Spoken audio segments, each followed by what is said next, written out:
está en Política en Vivo y vamos a compartir la segunda parte de nuestro programa. No se puede quejar que por Dios que le tenemos tema. Con Tomás Jordán, abogado, académico de la Universidad Diego Portales. Querido Tomás, mucho gusto de saludarte. ¿Cómo estás? No te escuchamos, Tomás. Alberto Hurtado, ¿me escuchan ahí? Ay, sí. Ah, ¿te cambié de universidad? No, sí, Sí, pero no te vez mandé tuve para la San Portales, Sebastián pero... por lo menos. No, no. No, o sea, bueno, capaz que me paguen, tendrá un soldazo. No está mal por una temporada, por decirlo de alguna manera. Pero no, el Alberto Hurtado. Oye, Tomás, antes de hacerte, pedirte tu opinión jurídico-política, te queremos hacer una pregunta más bien técnica, puntual, y es la siguiente, porque nos preguntamos en el primer bloque.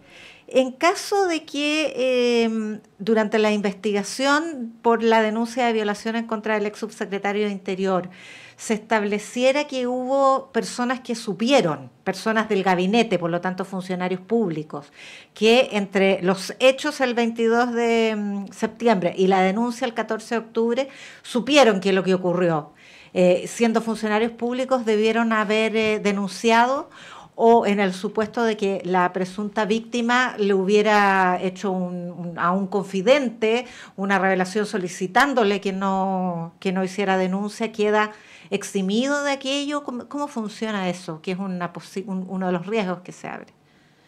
Del punto de vista administrativo, hay una obligación de los funcionarios públicos de denunciar todo hecho que eventualmente pueda constituir delito. Esa es la figura en términos sencillos. Ahora bien, ahí tú tratáis dos situaciones, porque una es que, y voy a complejizarlo un poco más, a lo mejor, porque una es que los que sabían, porque pudieron ver, oír, y por lo tanto estaban en antecedente, y ahí hay que hacer una distinción, que no lo sabemos nada, estamos especulando. Sí, absolutamente. Que eventualmente pueden haber algún testigo de oída, presencial, no lo sabemos en esta historia, ¿ok? No hay que olvidar que el subsecretario del Interior tiene un equipo de seguridad, entonces hay varias cosas que dilucidar ahí. Pero el que sabe y es funcionario público está en la obligación de denunciar. Pero hago ahí un matiz también, porque tú decís como que una vez haya sido confidente, pero eso ya estamos hablando de un espacio muy privado en el cual la denunciante podría haberle pedido expresamente reserva, y eso ya corre en otro espacio. Ahí no rige el deber. No, porque al final del día también hay una revictimización, hay otra situación con la persona afectada. Entonces, y el plazo, el plazo es de 48 horas, ¿no? En caso de que... Sí. Pero ahí la clave está... ahora, estas situaciones, por lo que uno leyó en el relato que había, más bien yo creo que por lo que uno puede deducir, pocas personas podrían haber estado enteradas de esta situación. O sea, no. Era un domingo, entiendo, en la tarde. En la situación inicial habían ocurrido solo los dos, por lo que uno leyó, en el fondo. Pero al punto es que hay una obligación funcionaria, esa obligación funcionaria existe, se tienen que denunciar los hechos, pero bueno, no sabemos cómo se produjeron esta misma situación. Ahora, el tema de las escoltas es bien relevante, porque esa escolta luego tiene que seguir tarde, mañana, noche, sol a sol, independiente de la fecha. No, eso es parte de la estructura de seguridad del subsecretario del Interior, por lo tanto ahí hay una arista que se tendrá que examinar también. Me llama la atención que por lo que la prensa dice, yo no tengo idea. Ninguno sabemos. Sería una filtración de la PDI, entonces también es delicado. Tomás, tu juicio político respecto de esto, ¿qué repercusiones piensas que va a tener? A ver, yo creo que parto por el vaso medio lleno, aunque suene raro, pero el gobierno se movió correctamente, rápidamente, en el sentido de hacer este cambio. El ex subsecretario entendió que su posición era complicada y renunció, lo hicieron renunciar, da lo mismo para este caso. Por lo tanto, porque es una bomba en el centro de la moneda. En el fondo, esto es una denuncia por un tema muy delicado que llega al gabinete más complejo que hay en el Palacio de la Moneda, que es la subsecretaría de Interior, y en la estructura de cómo funciona la moneda. Yo diría que el espacio con, con mayor cuidado, porque está ahí la seguridad pública, está involucrada la relación con las policías, están involucradas las relaciones con la inteligencia. Entonces es una bomba en un lugar muy, muy, muy complejo en la estructura del centro del poder. Distinto es la otra subsecretaría, no sé, de la vocería, que tiene otras características, pero el centro del poder es una denuncia que produce impacto también. Lo hemos tratado otras veces esta perspectiva, como si uno fuera un agente externo que la subsecretaría del Interior del gobierno de Chile estuviera pasando esta denuncia, debilita en la señal pública respecto de cómo enfrentar los delitos más complejos que está viviendo la delincuencia en Chile. Es un impacto fuerte. A mí me tocó, no sé si ustedes saben, pero yo pernocté en la moneda 7 años. 3 años en Interior, fui fiscal del Interior, fui asesor del ministro del Interior, y 4 años en Sexpress. Entonces entiendo más o menos cómo funciona el Palacio. Y yo diría que se sostiene. Hay un punto neurálgico en la subsecretaría del Interior. Recordemos que los subsecretarios antiguos estoy pensando en don Belisario Velasco, que fue mi jefe como ministro. Se sostenía el poder, por decirlo de alguna manera.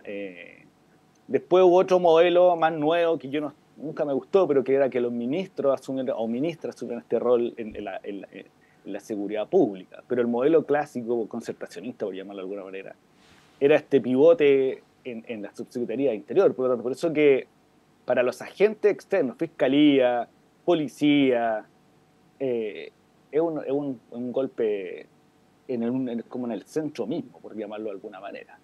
Más allá de que esto se tiene que investigar hasta el final y la responsabilidad será lo que la justicia diga. Me parece que eso de todas luces, pero en términos políticos no es menor, no es menor.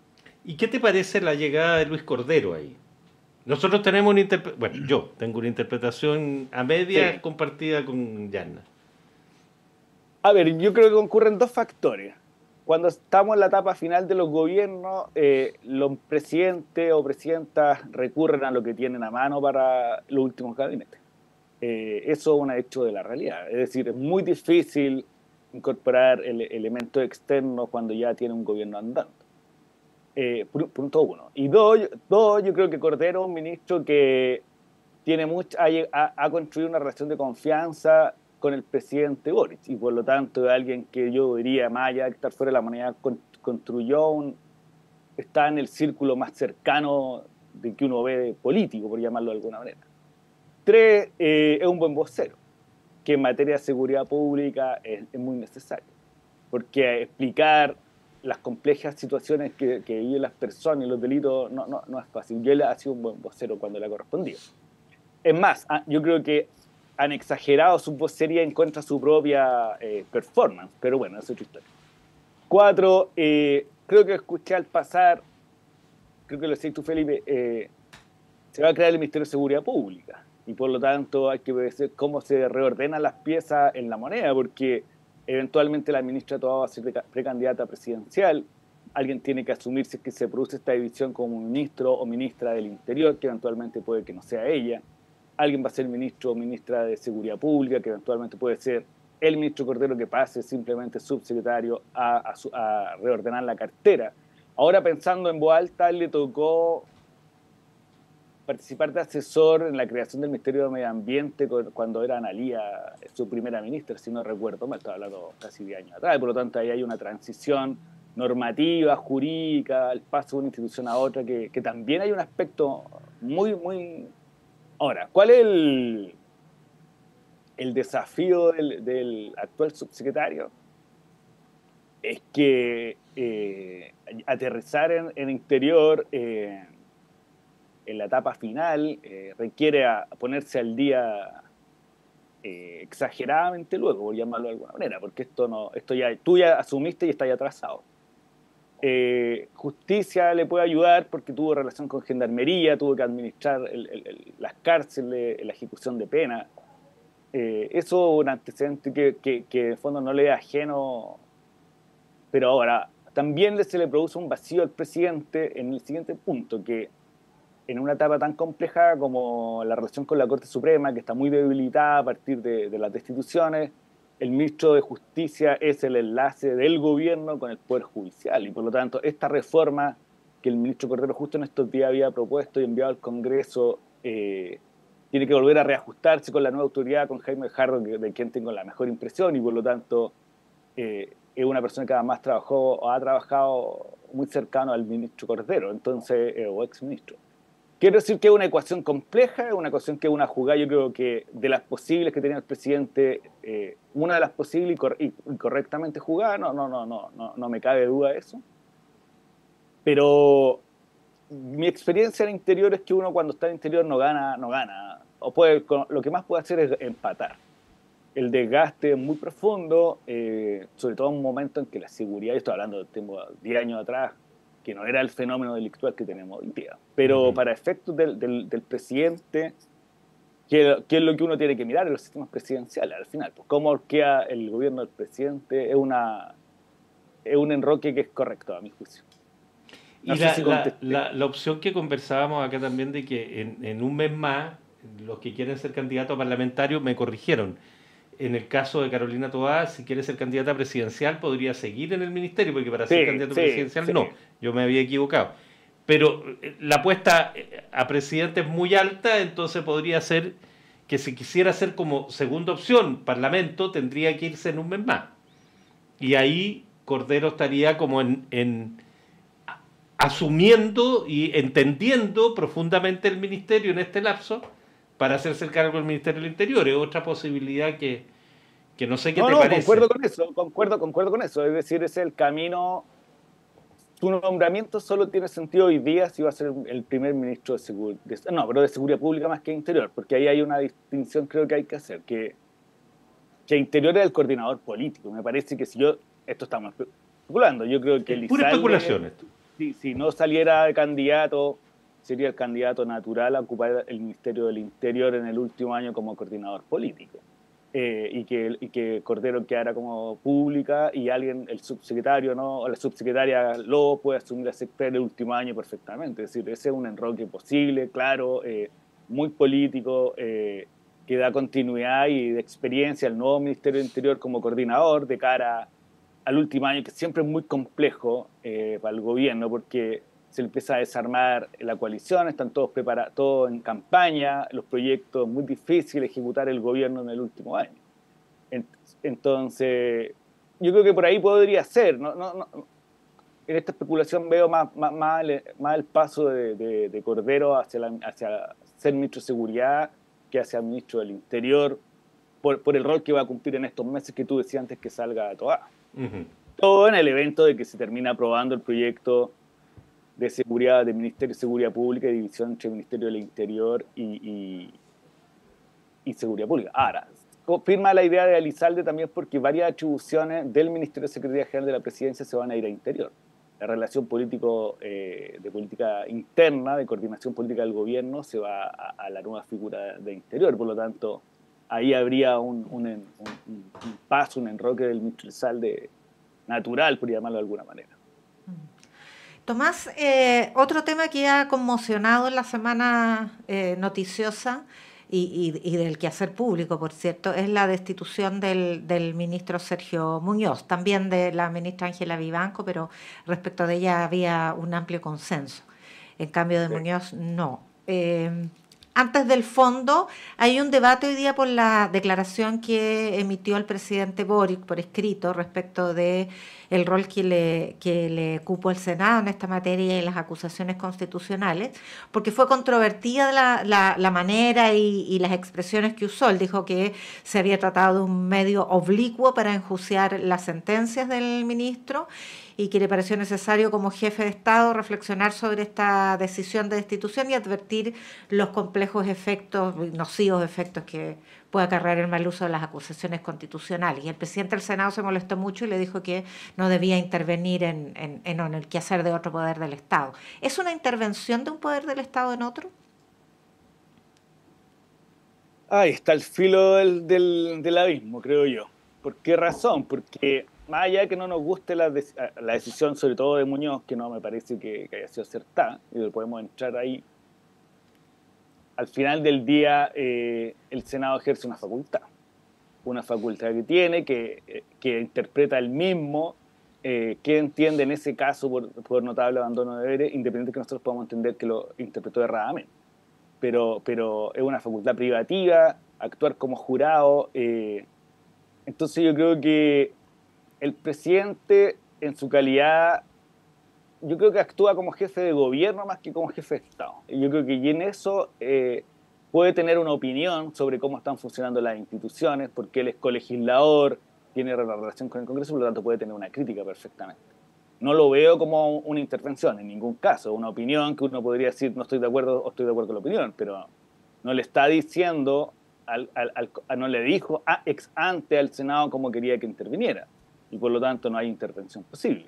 Lo que hay es un comentario político sobre cómo resolvió el Senado una acusación. Ahora, por eso digo, claro, entiendo que el presidente del Senado, que además fue muy duro con Muñoz en su intervención, salga a defenderse también él mismo como presidente y como corporación, pero también yo creo que el presidente del Senado también defiende la propia coalición a la que pertenece, que es la que al final le otorgó, logró la institución de... Y en ese sentido, Boric o el presidente no le podría contestar, bueno, no se meta usted con mi opinión, porque está en un cruce de opiniones, ¿me explico? No hay una intervención de un poder sobre otro. Y más bien cada uno está en posiciones diferentes, pero creo que ahí, no sé, yo y Tomás, que nos pilla el tiempo. Soy distinto al presidente en eso, yo no soy presidente para nada. Hasta que nos pilla el tiempo porque nos queda poquito y tu opinión sobre la destitución nos parece fundamental. Mira, yo partiría ser rápido, compararía la destitución de Vivanco, los argumentos que se sostenían solo, y por lo tanto cuando uno dice haya notable abandono de deberes, la sola información que teníamos disponible no hacía todo sentido y le hizo sentido a la Cámara, al Senado, sin lugar a dudas. Y eso da cuenta de lo débil que fue la destitución del ministro Muñoz, independiente de nuestros juicios sobre su sentencia, de lo débil, porque si uno compara la misma figura, el notable abandono de la ministra Vivanco versus el notable abandono del ministro Muñoz, es de una debilidad estructural la destitución del ministro Muñoz, por sobre el cúmulo de antecedentes que todos los senadores, que obvio que hay notable abandono grave, porque hay una cosa, aquí lo hablamos la otra vez, una cosa es que haya abandono, ok, otra cosa es que sea grave, y cuando no concurren ambos, y aquí no me refiero a una prueba, me refiero a la densidad del caso, que es el caso de Vivanco. Nosotros no necesitamos decir, miren, se probó, porque miren las pruebas que se presentaron y refutaron, no, era de tal envergadura que por sí mismo un jurado dice, sabe que es culpable. Pero aplicando el mismo criterio, en sí mismo nos genera dudas estructurales sobre la debilidad de la destitución del ministro. Y de ahí podemos entrar en las dudas procesales y toda la complicación, pero me parece que nosotros hablamos hace una semana atrás que para destituir al ministro Muñoz era necesario que hayan pruebas, que se acreditara. ¿Por qué? Porque era una situación particular que requería ver si existía o no existía. Y esas pruebas nunca concurrieron. Es más, fíjate, Tomás, solo una interrupción breve, porque trascendió a través de la tercera que el sumario de la Comisión de Ética lo absolvía de los hechos denunciados. Ya, imagínate. Entonces, la debilidad, por eso yo hago una debilidad estructural de la destitución, porque no es que me parezca bien o mal Muñoz, me parece mal que la densidad de la acusación era muy delgada, era muy feble. Y eso nunca se pudo engrosar durante la acusación, porque para eso es la Cámara de Diputados, y para eso tú llegas con una acusación que dice, sabe que hay más que suficiente antecedente. Pero eso no pasó. También hay cuestiones que atentaron contra eso, porque lo decía su defensa, y así ocurrió, que no se le dejaron presentar testimonios y por lo tanto nunca se quiso desmentir porque eso al final es un desmentido, nunca se quiso que se desmintiera la declaración inicial. Entonces me parece que es grave lo que pasó, grave que se revistiera de cierta conciencia cuando la conciencia tiene que estar sostenida en algo. No es solamente un voto en conciencia y la conciencia no es vacía, tiene que estar sostenida en algo, si no, no es un cascarón. Y eso es lo grave lo que pasó. Tomás Jordán, académico de la Universidad Alberto Hurtado, doctor en Derecho, te queremos agradecer la gentileza de haber compartido todo este tiempo con nuestro programa. Un millón de gracias de nuevo, Tomás. Sí, que estén muy bien. Igualmente para ti. Gracias. Oye, antes de irnos, contarle, por supuesto, que Tania González y Fernando Sepúlveda